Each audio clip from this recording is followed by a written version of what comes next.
Baik, Assalamualaikum warahmatullahi wabarakatuh. Kita lanjutkan pembahasan materi PPKN kelas 12 di pertemuan yang kedua ini. Saya Pak Muarif akan menyampaikan materi mengenai hak dan kewajiban warga negara dalam nilai-nilai Pancasila. Nah, ini kita pembahasannya lebih khusus karena apa yang kita pelajari ini berdasarkan nilai-nilai yang ada di dalam Pancasila, ya. Pancasila sebagai dasar negara kita, ideologi bangsa kita. Jadi semua yang diatur dalam negara Indonesia itu harus berdasarkan nilai-nilai Pancasila, termasuk mengenai hak dan kewajiban warga negara. Di sini ada eh, tiga komponen yang kita pelajari ya. Di sini ada tiga ya. Yang pertama hak dan kewajiban warga negara dalam nilai dasar. Kata kuncinya nilai dasar.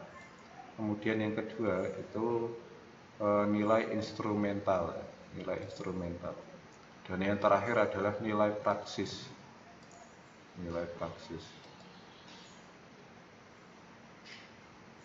Nilai praksis yang diatur di sini. Kita bahas yang pertama adalah nilai dasar.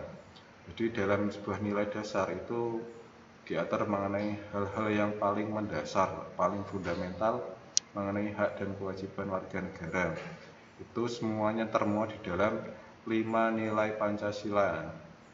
Nah, di situ ada yang pertama nilai ketuhanan, yang kedua nilai kemanusiaan, yang terakhir adalah nilai persatuan, dan yang terakhir adalah perwakilan, musyawarah, dan nilai keadilan. Ini sifatnya adalah mendasar dan sangat luas cakupannya. Kemudian komponen yang kedua adalah nilai instrumental. Nilai instrumental di sini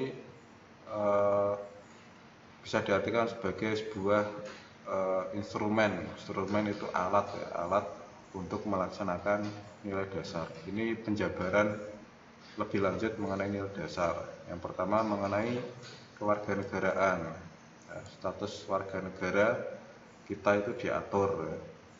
Itu kita punya hak untuk memperoleh status kewarganegaraan sebagai WNI. Kemudian kesamaan kedudukan dalam hukum, bela negara, kemerdekaan berserikat, memeluk agama, ya, pertahanan keamanan, pendidikan, dan budaya nasional, ekonomi, dan kesejahteraan sosial. Semuanya ini itu diatur di dalam sebuah instrumen ya, instrumen berupa Undang-Undang Dasar 1945. Nah, di dalam UUD 45 ini diatur mengenai pasal-pasal hak dan kewajiban warga negara. Karena apa? Karena ini sangat penting sebagai pedoman kita ya, sebagai aturan tertulis untuk menjamin hak dan kewajiban warga negara sesuai dengan nilai Pancasila. Kemudian yang terakhir adalah nilai praksis ya. Nilai praksis ini pengertiannya yaitu praksis berarti dilakukan dalam kehidupan sehari-hari. Nah, misalnya nilai ketuhanan yang pertama ya, kita melaksanakan ibadah, sedekah dan sebagainya, sholat, ngaji. Yang kedua nilai kemanusiaan, nah, kita menghargai orang lain ya. Kemudian yang ketiga nilai persatuan, gotong royong.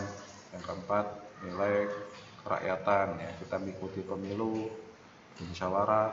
Yang terakhir adalah nilai keadilan sosial ya.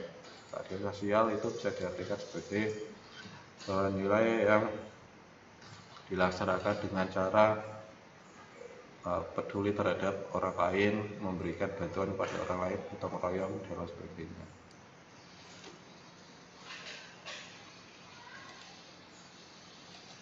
Selanjutnya kita bahas mengenai kasus pelanggaran hak dan pengingkaran kewajiban. Ini pembahasannya lebih khusus lagi, itu mengenai kasusnya, kasus pelanggaran. Apa saja sih kasus-kasus dalam pelanggaran hak dan pengingkaran kewajiban? Nah, kemudian faktor penyebabnya itu apa? Kita akan bahas mengenai itu. Contoh kasusnya seperti apa? Kemudian ya ini dua contoh kasus ya, kasus mengenai hak dan kasus mengenai kewajiban warga negara. Yang pertama adalah mengenai faktor penyebab pelanggaran hak dan pengingkaran kewajiban. Di sini ada yang pertama mengenai sikap egois. Di setiap orang itu pasti punya sikap egois, tapi kalau sikap egoisnya itu dilampiaskan untuk melanggar hak orang lain, maka ini akan sangat merugikan dalam kehidupan bermasyarakat. Misalnya di dalam sebuah lalu lintas itu kan ada yang namanya trotoar. Trotoar itu diperuntukkan bagi orang berjalan kaki, tetapi ketika sikap egoisnya ini muncul, maka pengendara motor ini nanti akan menabrak jalan trotoar. Ini akan merugikan pejalan kaki. Kemudian yang kedua, rendahnya kesadaran terhadap peraturan. Nah, kita sudah tahu bahwa setiap kehidupan di negara kita itu pasti punya aturannya. Di jalan raya, kemudian di sekolahan itu pasti punya aturan. Kalau kesadaran kita ini rendah, maka ini bisa menimbulkan yang namanya pelanggaran hak. Yang terakhir adalah sikap tidak toleran ya, tidak bisa menghormati hak orang lain. Yang kedua adalah faktor eksternal. Eksternal itu berasal dari luar, dari orang lain. Yang pertama, ketidaktegasan aparat penegak hukum. Ketika misalnya bantuan sosial atau bansos itu dikorupsi, ya, tapi kok aparat penegak hukum ini tidak tegas, maka pelanggaran hak itu bisa muncul lagi, angka korupsi itu bisa meningkat lagi. Maka diperlukan yang namanya ketegasan aparat penegak hukum. Yang kedua adalah adanya kesempatan. Kalau dalam sebuah silsilah atau jargon hukum itu biasanya ketika ada kesempatan maka orang itu bisa melakukan tindak kejahatan.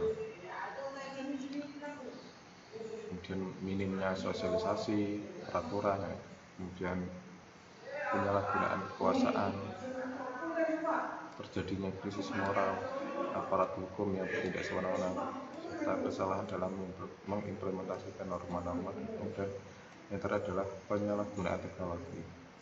Misalnya ini di dalam sebuah pabrik ya, mereka itu punya yang namanya teknologi yang canggih, tapi ketika teknologinya itu menimbulkan dampak lingkungan yang sangat besar, maka itu nanti akan merugikan. Ini yang dinamakan pelanggaran hak. Misalnya ada limbah ya, limbah pabrik itu hasil dari penggunaan teknologi. Kemudian ada misalnya bahan kimia yang merusak lingkungan, itu juga berbahaya. Serta misalnya contoh-contoh lain lah pokoknya itu mengenai penyalahgunaan teknologi.